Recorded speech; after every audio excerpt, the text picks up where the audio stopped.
क्या आप यकीन करेंगे अगर मैं कहूं कि इतिहास में एक पल ऐसा आया था जब इंसान की परछाई तो पत्थर पर छप गई, लेकिन इंसान हवा में वाष्प बनकर गायब हो गया।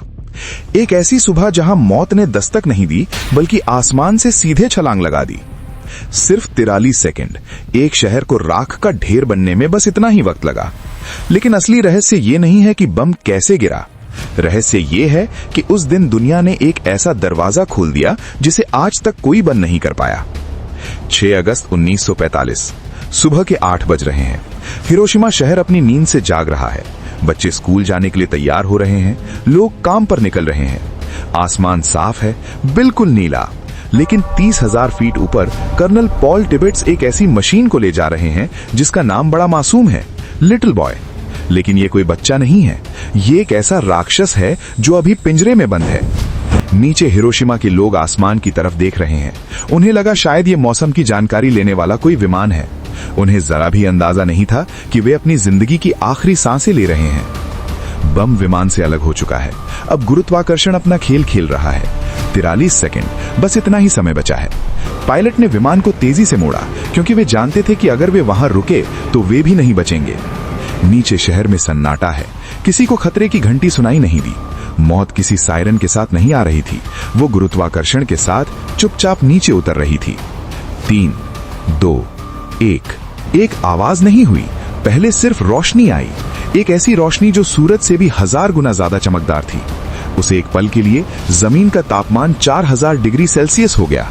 सोचिए, लोहा पिघलने लगता है, लेकिन यहां इंसान की चमड़ी और हड्डियां एक ही सेकंड में भाप बन गई।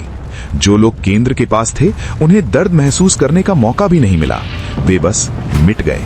और जो दूर थे उन्होंने देखा कि कैसे उनकी दुनिया नर्क में बदल गई। विस्फोट खत्म हो गया, लेकिन असली डरावनी कहानी अब शुरू हुई।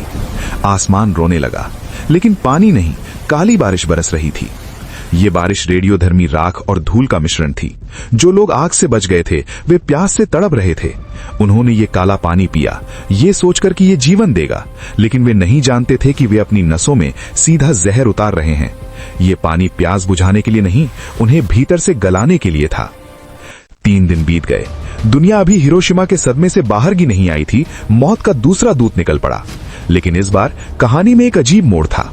निशाना कोकुरा शहर था, लेकिन किस्मत देखिए, कोकुरा के ऊपर बादल छाए थे। 3 बार कोशिश करने के बाद भी पायलट को निशाना नहीं दिखा। ईंधन खत्म हो रहा था।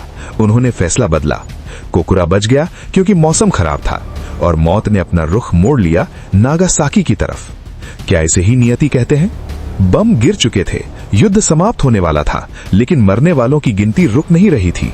डॉक्टर हैरान थे। मरीज अस्पतालों में आ रहे थे बिना किसी चोट के, लेकिन वे मर रहे थे।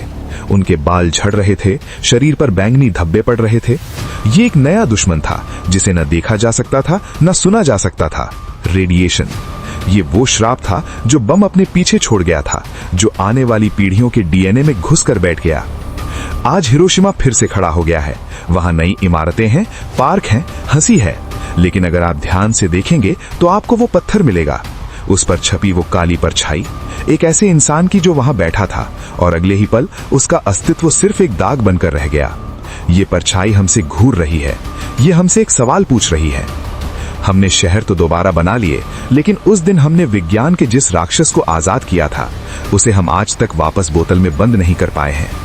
अगली बार शायद कोई परछाई भी न बचे।